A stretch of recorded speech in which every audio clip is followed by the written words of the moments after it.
Sa matarik na bahagi ng kabundukan at sa taas na 30 hanggang 50 talampakan.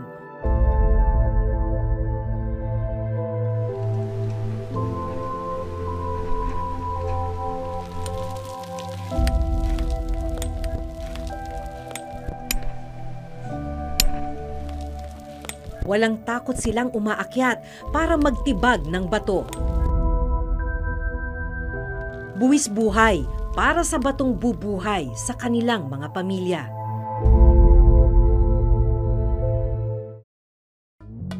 Sa bayan ng San Isidro sa Northern Samar, mabilis ang pag-akyat ng bundok ng 18 taong gulang na si Alexan Galesio. Nakapaa at wala siyang kahit anumang proteksyon sa katawan tulad ng tali, guwantes o helmet.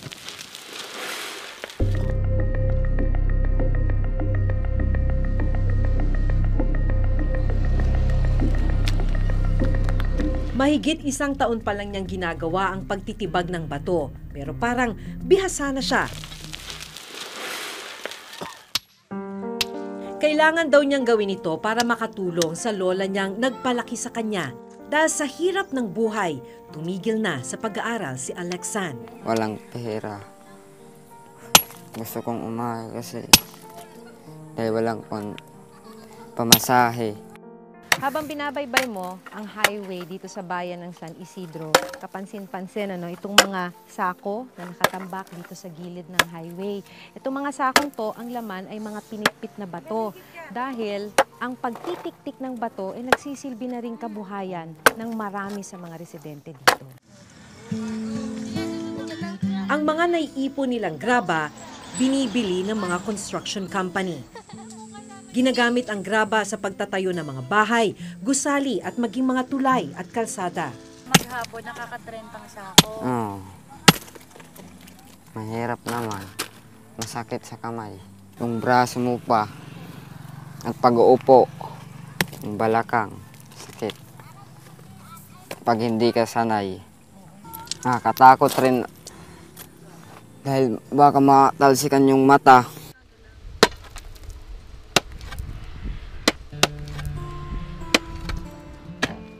Sa isa pang umpukan ng mga nagtitibag at nagtitiktik ng bato, nakilala ko ang mag-asawang Edgar at Anna May, 21 taong gulang. Napagkakasya ba yung gastos ng... Minsan, hindi. Pumunta ng tindahan para mangutang. Sa hirap ng trabaho, hindi pa rin magkasya yung panggastos. Opo.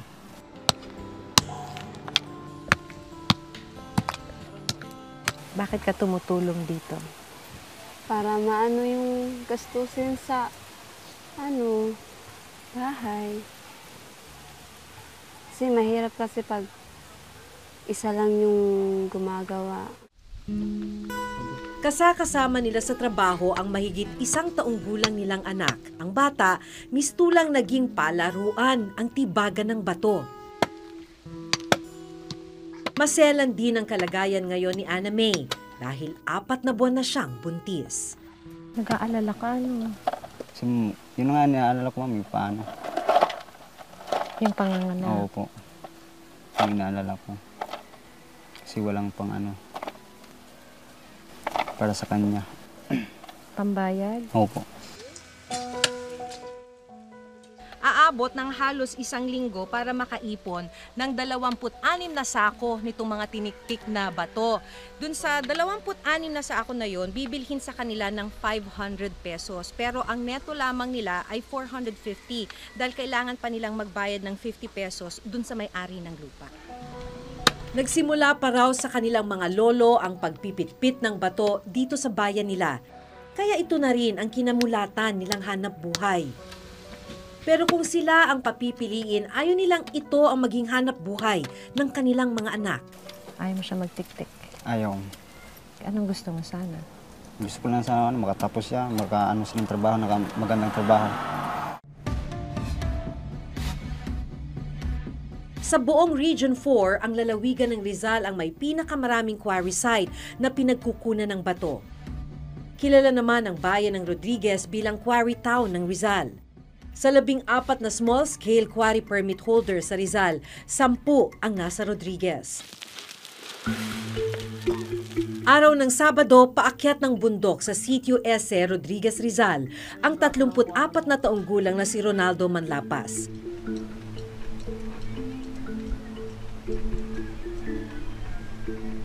Wala rin siyang anumang proteksyon sa katawan. Isang maling hakbang, pwede siyang mahulog sa kanyang kamatayan. Sa taas na halos 30 talampakan, mano-manong tinitibag ni Ronaldo ang ilang bahagi ng bundok. Alas 5 pa po ako nagatibag. Alas 8:30, tigil na ako. 6 years, nagpipit-pit kami dyan. Hindi nagtatapos sa pagtitibag ang trabaho. Dahil pagkagulong ng malalaking bato sa paanan ng bundok, magiging abala naman ang mga taga-pitpit o taga-tiktik ng bato. Kabilang ang asawa ni Ronaldo na si Riza at ang 11 taong gulang niyang anak na si Nonoy.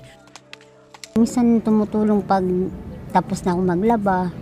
Tapos yung anak ko pinapawakan ko sa isa kong dalagita para makadagdag po sa makarami.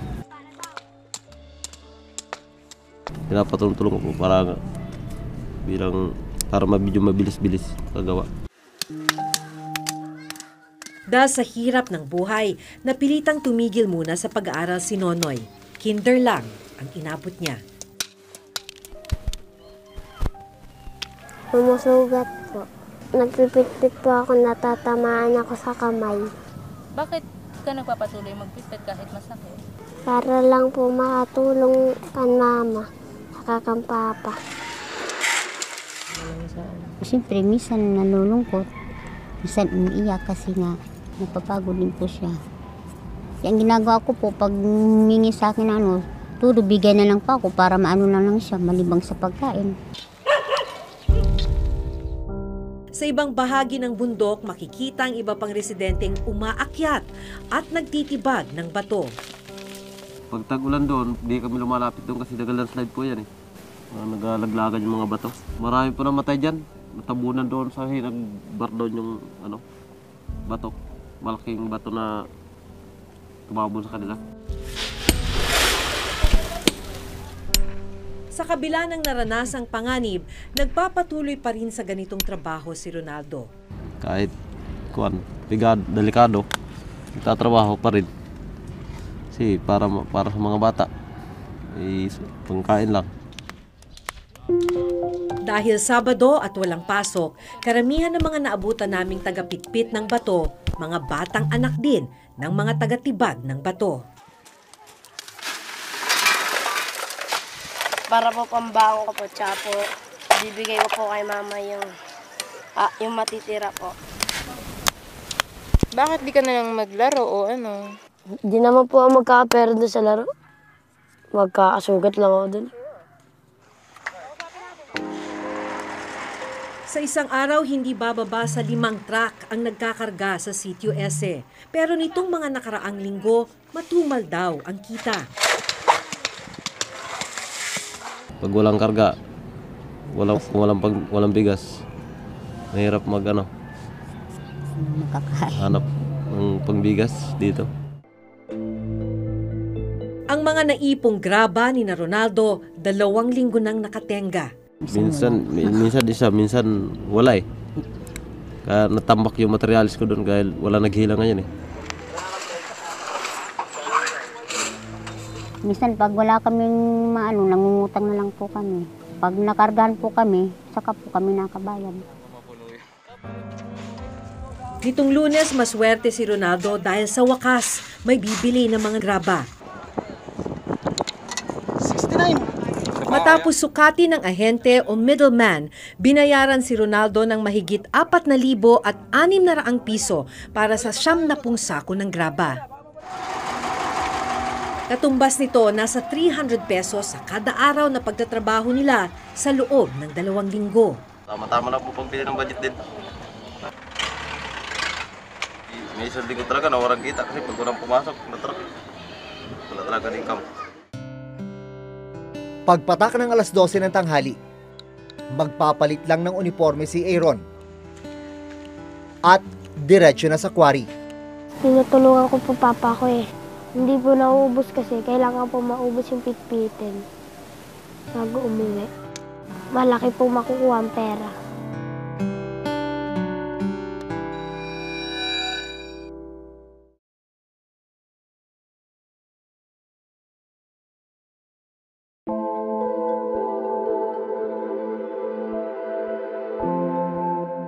Minsan ang binisita ng Reporter's Notebook ang isang quarry site sa Rodriguez, Rizal noong 2016. Isa si Joanna sa mga batang nakilala namin noon na nagtitik-tik ng bato. Kasama niya ang dalawang kapatid na sina Jamaica at Junior. Habang ang kanilang mga magulang na sina Jonas at Erica naman ang nagtitibag ng bato. Ang mga murang katawan ni na Joanna batak na sa pagpipitpit, pagbuhat, at pag-iipon ng buhangin at bato.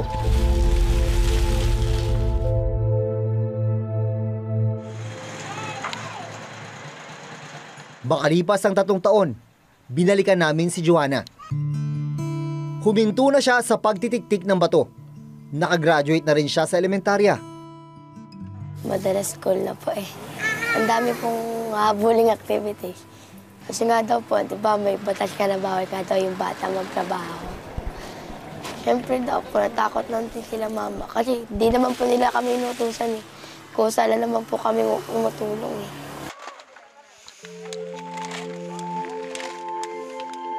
Ang mga magulang ni Joanna ang nagpatuloy sa kanilang kabuhayan. Nakikita ko sila parang mas ano pa sa akin na tumigil na ng ganun po.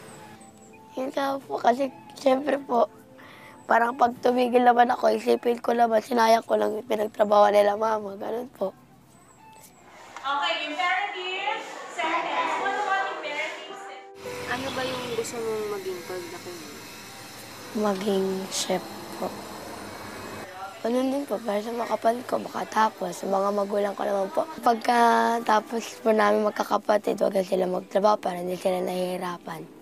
Kung makakapahinga na pagkatapos ng klase si Joanna, ang isa sa mga kaklase niyang si Aaron Salazar, 12 taong gulang, hinahati ang araw sa pag-aaral sa umaga at paghahanap buhay naman sa hapon. Pagpatak ng alas 12 ng tanghali, magpapalit lang ng uniforme si Aaron at diretso na sa quarry. Nagpipit-pit ng bato. Mga ilang oras ka nandun? Mga 3 o kaya 4. Tinutulungan ko po papa ko eh. Hindi po nauubos kasi kailangan po maubos yung pitpitin bago umuwi. Malaki po makukuha ang pera. Kasama ni Aaron sa paghahanap buhay ang ama na si Benny Salazar. Pinaginisan ko na po ng kalakihan ko na yun. Dati po tibagan din po ako. Bata pa po ako. Pero ngayon na ako pamilya, trabaho na po, demolish sa tsaka pagmumotor. Ko.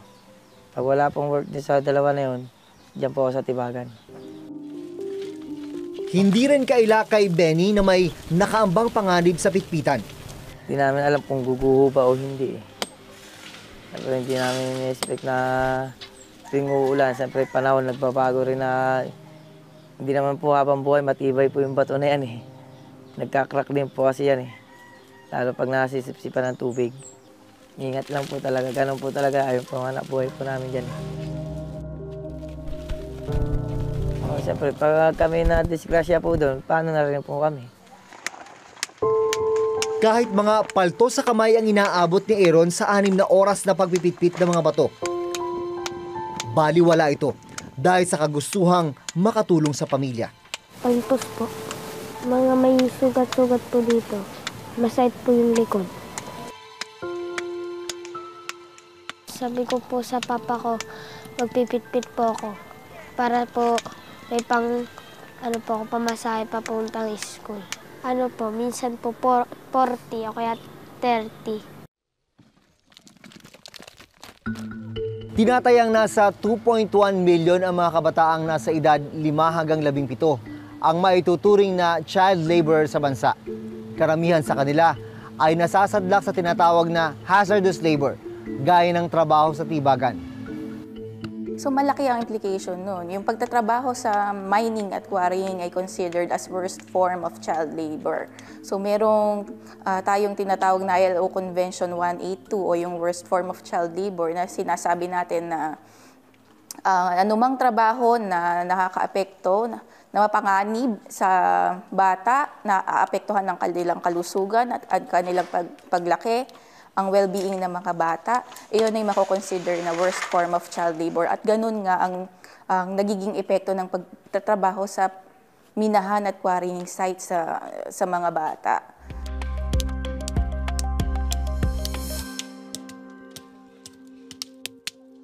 Ano yung gusto mong maging paglaki mo? Abogado po. Para makatulong sa mga mahihirap.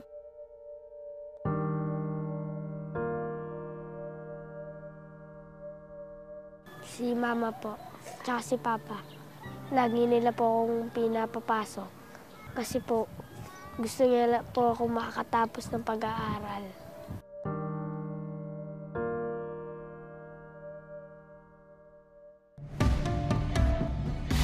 Ayon sa datos ng Mines and Geosciences Bureau MGB, noong 2016, umabot sa kabuuang 6.1 billion pesos ang kita ng Pilipinas mula sa mga quarrying activities. Pero kakarampot lang ang kinikita ng mga nagtatrabaho sa mga tibagan ng bato. Kaya pati mga bata, napipilitang tumulong sa hanap buhay. Generational siya paulit-ulit. Maaari din cultural. Kasi yun na yung kinalakihan ng mga tao. Sinasabi nga nating generational siya, mula sa lolo't lola, mga magulang, magkakapatid.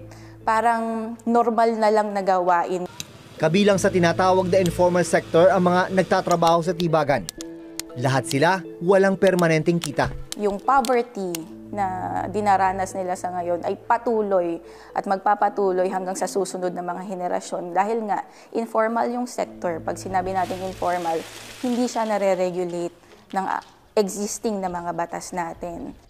Napakahalaga nung mag-form sila ng association dahil sa pamamagitan nun, nagkakaroon sila ng boses para ihayag, hindi lamang sa employers at government na mabigyan sila ng karampatang support pagdating sa kanilang kita. Marami tayong programa ng gobyerno para matulungan natin itong mga underserved sectors. It's just a matter of, again, giving them the right skill, providing them training so that they can be absorbed sa forum, so that we can regulate.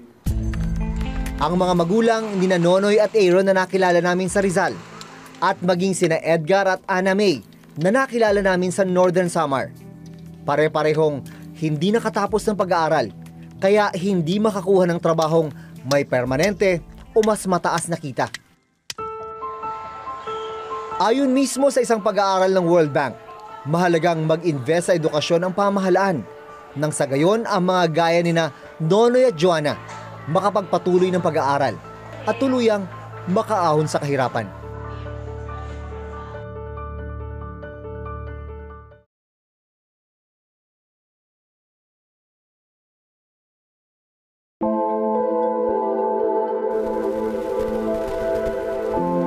Buwis buhay ang hanap buhay ng mga nagtitibag ng bato. Dahil wala namang ibang mapagkakakitaan. Araw-araw nila itong sinusuong, mabuhay lang ang kanilang mga pamilya.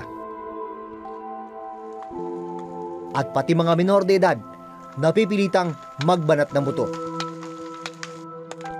Ang malungkot, sa kabila ng kanilang pagsisikap, hindi pa rin sumasapat ang kanilang kita. Hanggang sa susunod na Huwebes, ako si Jun Veneracion. Ako si Maki Pulido at ito ang nakatala sa aming Reporter's Notebook.